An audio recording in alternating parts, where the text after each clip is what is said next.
어둠을 가르며 쉼없이 움직이는 탐조등. 탐조등 광선 끝에 매달린 듯한 모이적. 그리고 그 적기에 매달린 듯한 병사의 율동.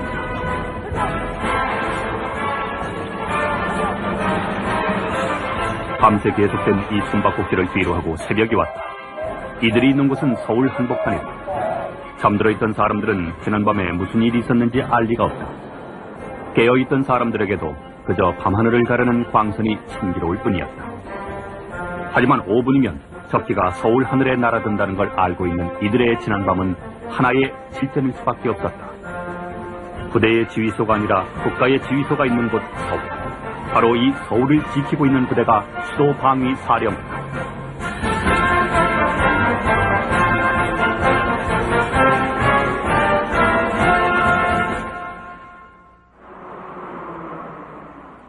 (97년 11월) 북한 권력층의 비리를 소재로 특집극을 제작 중이던 한 방송사가 북한으로부터 공개적인 테러의 협박을 받는 사건이 벌어진다. 그 협박이 실제 상황으로 이어진다면 방송사 자체의 경비 능력으로는 막아낼 수 없으리라는 게 자명한 일이었고, 유사시 군과의 협조를 위한 민관군 통합훈련을 실시하게 된다.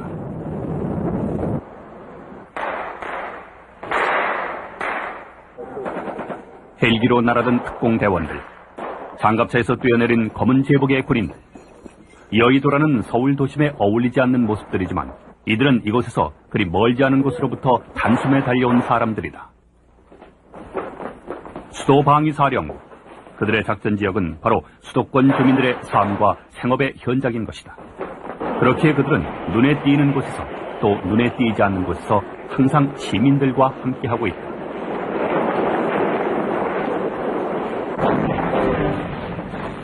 무력 분쟁에 관한 국제법규는 도시는 다수 시민의 생활 거점이기에 전쟁 중에도 공격을 억제해야 한다고 규정하고 있다. 하지만 6.25 전쟁 중 서울은 초토화됐고 지금까지도 세계 각지의 전쟁에서 한 나라의 수도는 전쟁으로부터 안전한 것이 아니라 제1의 전장이 되곤 한다. 전쟁에 대한 이렇다 할 준비 없이 6.25를 맞았던 우리 군으로서는 당연히 수도 방어에 대한 특별한 대책 또한 없었던 것이다. 수도방위사령부가 창설된 것은 전쟁의 피해 복구가 마무리돼가던 1961년이었다. 서울의 중심 남산에 터전을 마련한 수방사는 창설 7년 만에 김신조 등 무장 공비들이 청와대 침입을 기도한 121 사태를 맞는다. 이 사건은 공비 완전 소탕이라는 전과와 함께 수방사의 중요성을 다시 인식시키는 계기를 가져다준다. 아울러 계속된 수도권 팽창은 수방사의 증편을 거듭케 했고 1991년 부대 창설 30년 만에 수방사는 남산시대를 마감하고 서울 외곽에 새 터전을 마련하게 된다. 서울이 커진 만큼 수방사도 변화했던 것이다.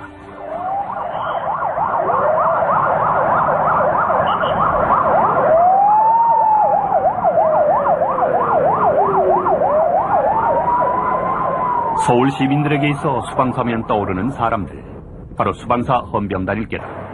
모터사이클과 선글라스, 군기의 상징처럼 잘 다려진 집. 수방사 헌병단의 임무 중 하나는 수도권 지역의 군기강 확립이다. 교통의 중심지이자 인구가 가장 많은 곳 서울. 따라서 휴가나 외출을 나온 사병이 가장 많은 곳이기도 하다. 서울역 등 휴가 장병이 많은 곳이라면 그리 어렵지 않게 만날 수 있는 수방사 헌병단. 이들은 지금 군기 순찰 중이다.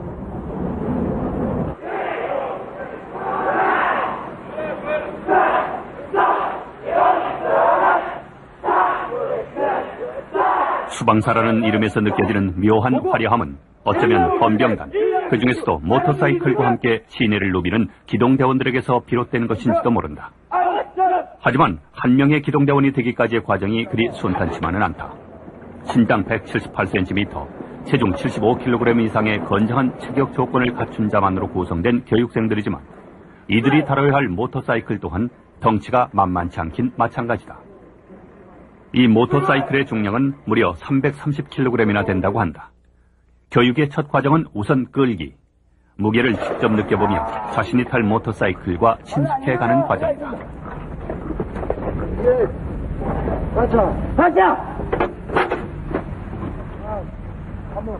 곁에서 보기엔 그저 늠름하고 기풍당당해 보이기만 하는 기동대원들. 그들의 첫걸음은 이렇게 고된 기합으로 시작된다.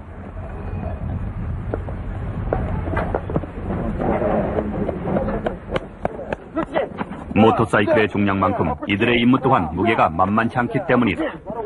올라. 자, 왜 차를 넘어뜨리고 그러나? 죄송합니다. 똑바로. 그렇죠. 보고. 1명 경수. 주색 경기 준비 끝. 그렇죠. 여기 바깥 차는. 정신 차렸습니다. 차 중심을 잘 잡아. 알았어요. 잘 잡겠습니다. 출발. 서서히 뛰고. 가자. 대부분 모터사이클을 처음 대하는 병사들이기 때문에 기초부터 교육받게 되지만 과정을 마치고 나면 당당한 기동대원으로서 배기량 1340cc, 최고속도 시속 200km를 자랑하는 할리 데이비슨의 주인이 되는 것이다. 하루 종일 밀고 끌고 하는 훈련이 거듭되다 보면 팔다리가 부어오를 정도로 힘이 든다. 하지만 안장 위에 오르고 나서 이어지는 주행 훈련도 힘든 건 마찬가지. 이 힘든 과정을 이겨내게 하는 것은 전군을 통틀어 유일한 모터사이클 부대라는 이들만의 자부심, 그리고 전투 헌병으로서의 사명감이라고 한다.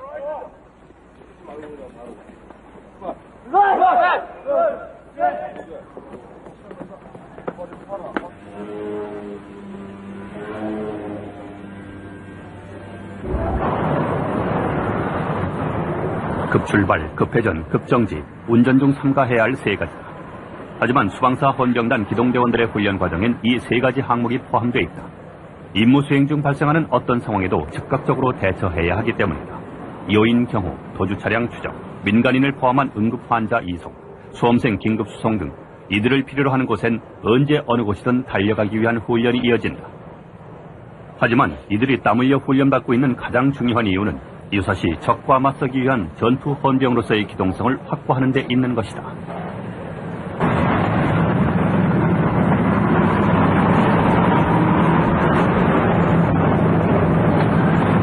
성심은 장비를 신중하게 갖춰서 2인성 MC의 부탁을 실시하여라. 수방사 헌병단엔 또 하나의 특별한 부대가 있다. 바로 특별경호중.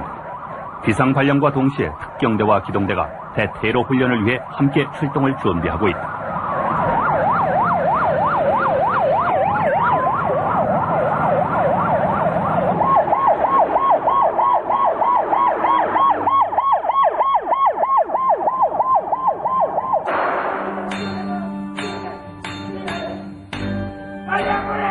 헌병단 특경대는 테러 진압을 주 임무로 하고 있다. 테러 진압이라는 그들의 임무에 앞서 전제되고 있는 것은 적의 진압뿐 아니라 국민의 생명과 재산 보호도 동시에 이루어져야 한다는 것이다. 적을 사살하는 것만큼 인질로 잡힌 국민을 보호하는 것도 이들에게 요구되는 중요한 임무인 것이다.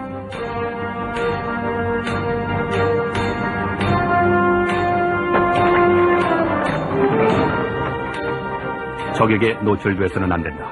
아울러 접근 중이라는 사실도 알려져서는 안 된다. 신속함 그리고 정확함만이 이들의 대테러 작전을 성공시킬 수 있는 것이다.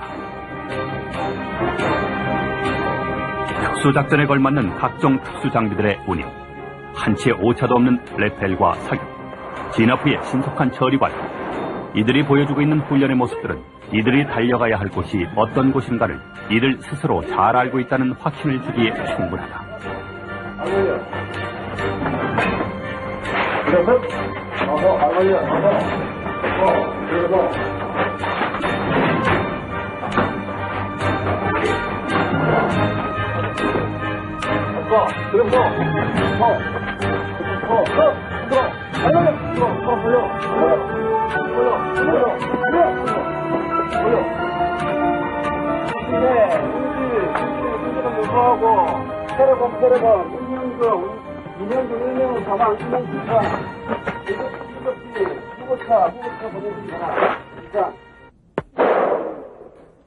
적은 이들에게 총을 2번 쏠 수 있는 기회를 주지 않는다. 헌병단 특경대의 사격 훈련은 언제 어떤 상황에서든 사격의 기회만 생긴다면 초탄에 명중시켜야 한다는 전제하에 진행되고 있는 것이다.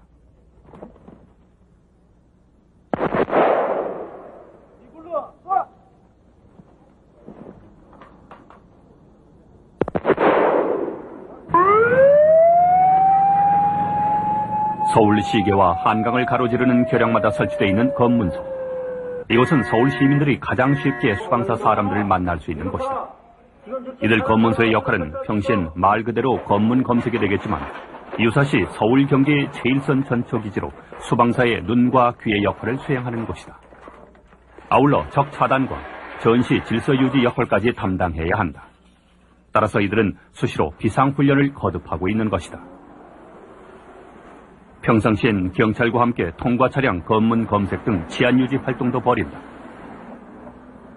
가끔은 검문을 피해 도주하는 차량들도 있지만 승용차를 능가하는 속도의 기동대 모터사이클의 추적을 피하진 못하기 마련이다.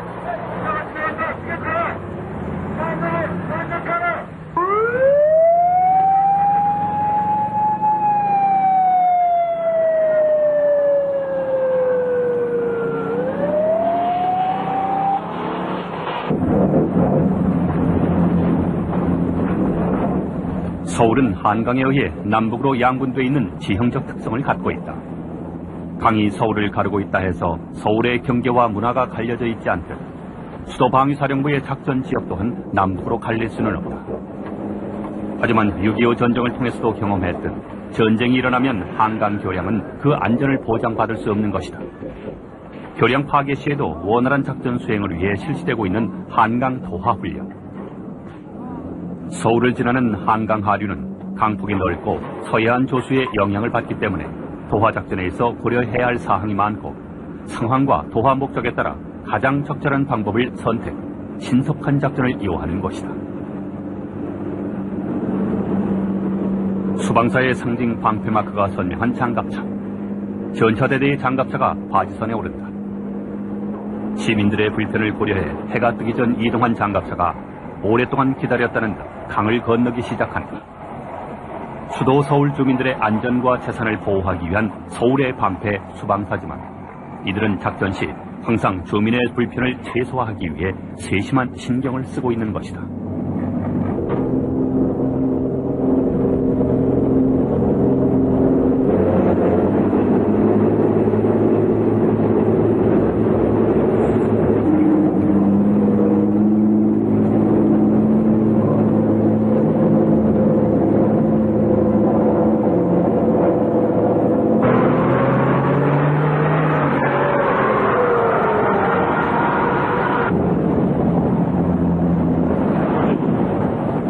장갑차의 개별적인 도하에 이어 부격 가설이 시작된다.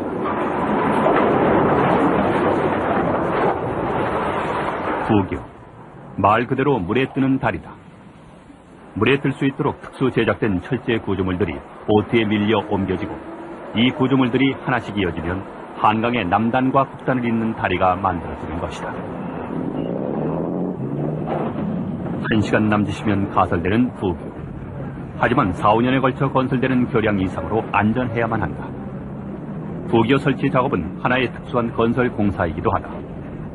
실제로 이 도하 부교는 기존 한강 교량의 통과 허용 한계의 2배에 달하는 70톤의 하중에도 견딜 수 있다고 한다. 병사들의 신속하고 정확한 선물. 연막과 헬기가 동원된 어머 속에 1km에 이르는 도하 부교가 설치 완료된다. 부교의 설치는 설치 그 자체가 목적이 아니다.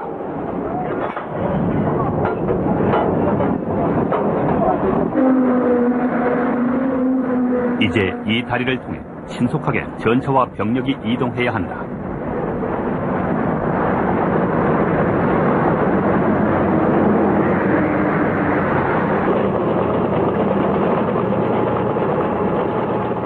찰랑이는 한강의 물살 바로 위로 전차가 움직인다.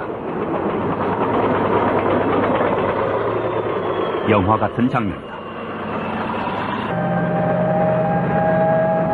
무장한 병력들이 전차 양옆으로 함께 뛰고 있다.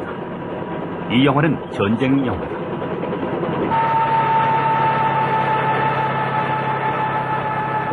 서울은 위치적으로 분명 후방이다. 하지만 전쟁이 일어난다면 시간적으로 전방보다 먼저 전쟁이 시작될 수 있는 곳이고 전면전이 아니더라도 북한의 특수부대가 비정규전을 감행할 제1목표 지역인 것이다. 수방사 전차대대가 밤새 움직이고 지금 다리를 건너온 이유가 바로 여기에 있는 것이다.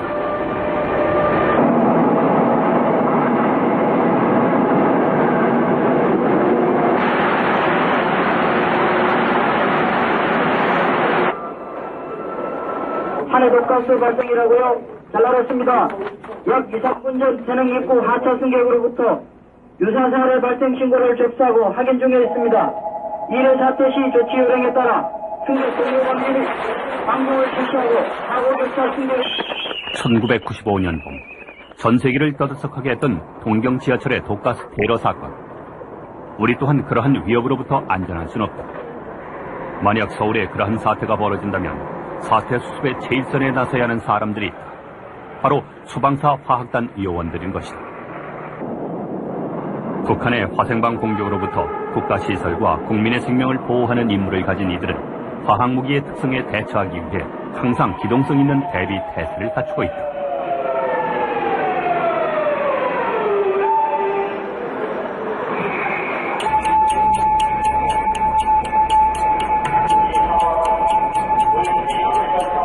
화학무기에 의한 테러가 일어나면 상황 발생 지역에 방독 장비를 갖추지 않은 사람이 접근할 수 없는 문제가 생긴다. 즉, 신속한 구조 활동이 이루어지지 못하는 것이다. 그렇기 때문에 방독과 오염 제거에 대한 전문적인 기술을 가진 사람들의 신속한 사태 수습이 필요하게 마련이고, 이런 이유에서 수방사 화학단은 민간인들과의 합동 훈련 기회를 자주 마련할 수밖에 없다. 화학무기를 일컬어 빈국의 핵무기라고 한다. 핵무기의 버금가는 살상 능력을 가지면서도 제조 비용과 실전 투입의 용이성에 있어 핵무기와는 비교가 되지 않기 때문이다. 전쟁이 일어난다면 화학무기에 의한 공격을 피하기 어려울 것이고, 특히 도시 지역에 대한 화학무기의 사용 가능성은 더 높을 수밖에 없고, 정체를 파악할 수 없는 보이지 않는 힘에 의해 사람들은 쓰러져 갈지 모른다. 그 보이지 않는 무기에 맞서 싸워야 할 사람들. 화학전 방어라는 힘겨운 전투에 대비하고 있는 이들은 장비와 복장에서부터 그야말로 물샐 틈 없는 준비가 필요한 것이다.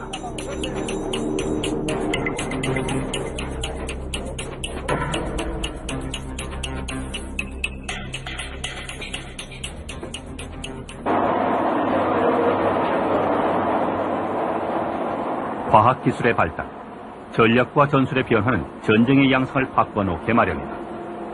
앞으로의 전쟁은 근접 전투보다는 동심 침투를 통해 바로 상대방의 심장부를 공격하는 양태가 될 것이다. 이것은 언제 서울 하늘로 적이 날아들지 모른다는 이야기인 것이다. 그러한 적들을 기동성 있게 찾아가 타격하는 부대가 수방사 특공대대다.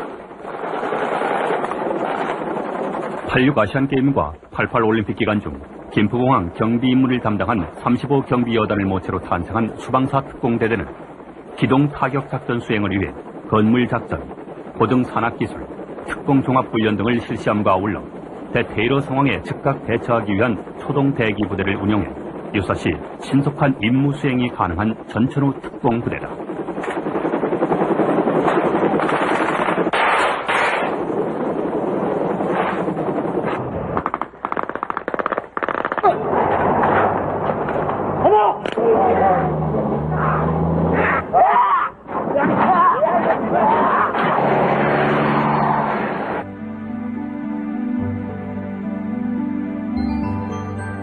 특공대대가 산악훈련을 위해 머물고 있는 야외 훈련장의 한 막사. 이 막사도 분명 특공대대원들의 막사다. 그러니까 이 사람들은 여군이고 여군 중에도 특공대 소속이란 얘기다. 남자들도 버텨내기 힘든 훈련이 계속되는 특공대대. 특공대대 안에서 이들은 어떤 역할을 하고 있을까? 행정, 간호, 전산. 많은 것들을 생각해야 하지만 이들은 그저 특공대원일 뿐이고 굳이 이름을 묻자면 여군 특수임무중대다. 이들이 특공대대 남자 대원들과 다른 대접을 받고 있는 게 있다면 이들만의 세면장과 화장실이 지정되어 있다는 것이다.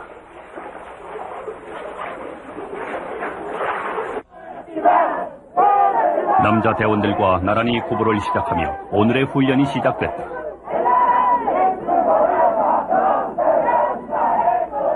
여성이기에 받는 부당한 차별이 없는 것이 군이다. 따라서 여성이라고 특별히 편한 대접도 생각할 수 없고 기대 또한 하지 않는다. 똑같이 기합받고 훈련받고 그에 따른 평가도 똑같이 받는다. 바로 굴러! 목표를 잡습니다. 우리 굴러!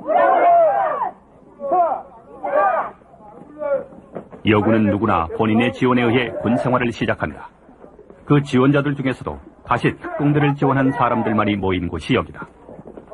힘들 줄 알고 찾아온 곳. 그렇기에 이 정도 훈련은 이겨낼 마음의 준비가 이미 오래전부터 돼 있던 사람들인 것이다.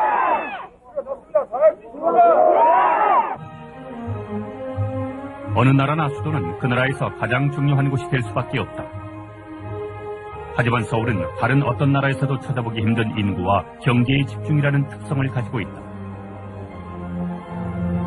이는 전쟁이 발생하게 될 경우 보호받아야 할 국민과 나라의 재산이 많다는 것과 동시에 전쟁 수행 시 가장 중요한 인적 물적 자원의 동원기지 역할을 해야 하는 곳이란 얘기다.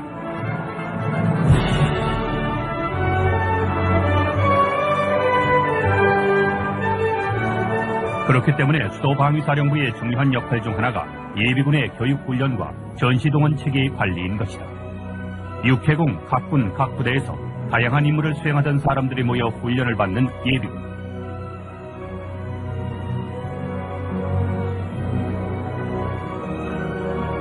병하사관에서 장교에 이르기까지 계급도 달랐고 병과와 특기, 복무기관이 제각기 달랐던 사람들. 더더욱 중요한 것은 지금 하고 있는 일들이 저마다 다른 이들이라는 점이다. 하지만 유사시 예비군은 거주지역 방어뿐 아니라 정규군과 같은 조직적 움직임으로 전방지역에 투입되고 전투를 치러야 할 사람들인 것이다.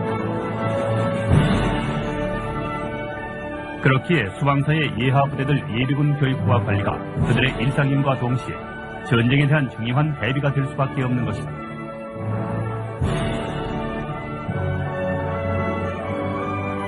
그들의 가족이 살고 있는 바로 그곳에서 훈련을 받는 사람들이 예비군이고 그들을 조직 관리하는 부대 수방사. 이런 특성은 수방사가 전시에 어떻게 행동하리라는 것도 짐작케 한다. 수방사엔 작전상 후퇴라는 개념이 없다. 그것은 1000만이 넘는 인구가 전쟁 시 피난을 갈 수도 없으리라는 생각을 해본다면 쉽게 이해가 될 것이다.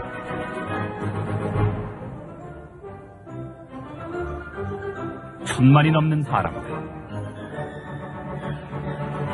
수방사 사람들은 그 1000만이 넘는 사람들 중에 일부.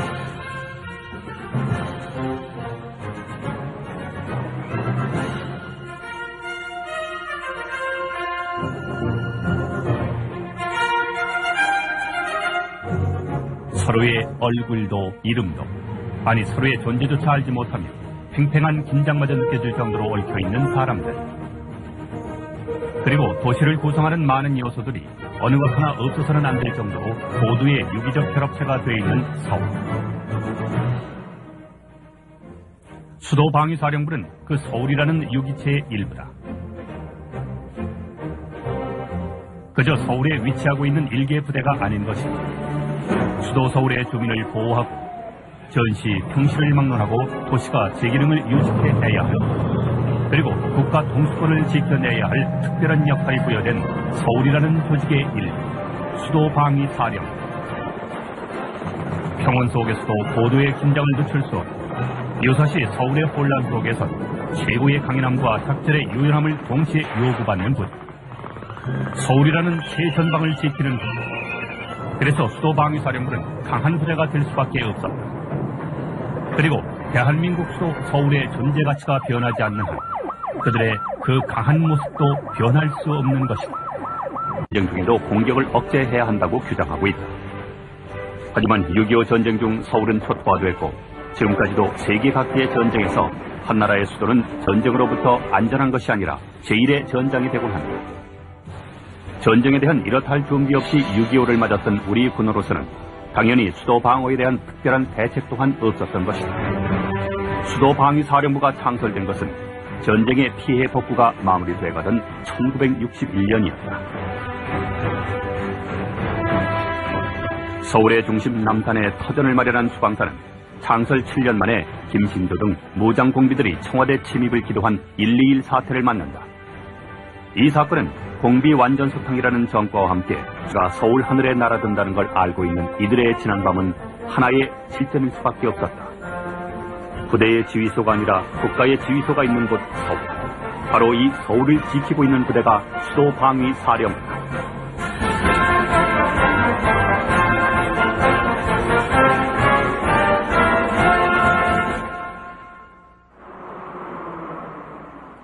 (97년 11월) 북한 권력층의 비리를 소재로 특집극을 제작 중이던 한 방송사가 북한으로부터 공개적인 테러의 협박을 받는 사건이 벌어진다. 그 협박이 실제 상황으로 이어진다면 방송사 자체의 경비 능력으로는 막아낼 수 없으리라는 게 자명한 일이었고, 유사시 군과의 협조를 위한 민관군 통합훈련을 실시하게 된다.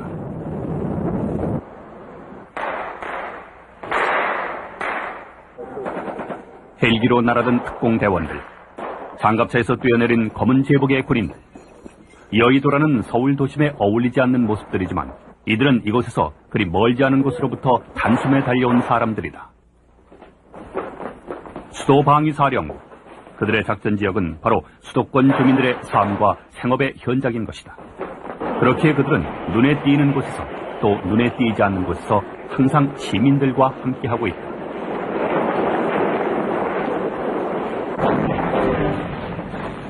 무력 분쟁에 관한 국제 법규는 도시는 다수 시민의 생활 거점이기에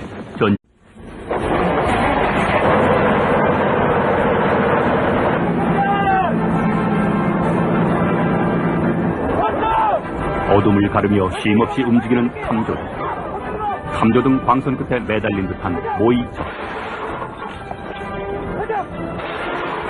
그리고 그 적기에 매달린 듯한 병사의 인종.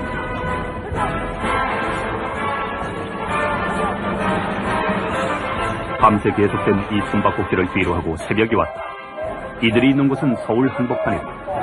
잠들어 있던 사람들은 지난밤에 무슨 일이 있었는지 알 리가 없다. 깨어있던 사람들에게도 그저 밤하늘을 가르는 광선이 신기로울 뿐이었다. 하지만 5분이면 적기 수방사의 중요성을 다시 인식시키는 계기를 가져다준다. 아울러 계속된 수도권 팽창은 수방사의 증편을 거듭케 했고, 1991년 부대 창설 30년 만에 수방사는 남산시대를 마감하고 서울 외곽에 새 터전을 마련하게 된다. 서울이 커진 만큼 수방사도 변화했던 것이다.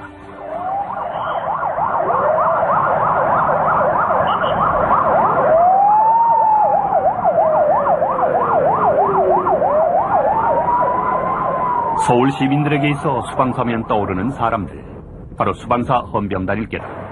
모터사이클과 선글라스, 군기의 상징처럼 잘 다려진 집. 수방사 헌병단의 임무 중 하나는 수도권 지역의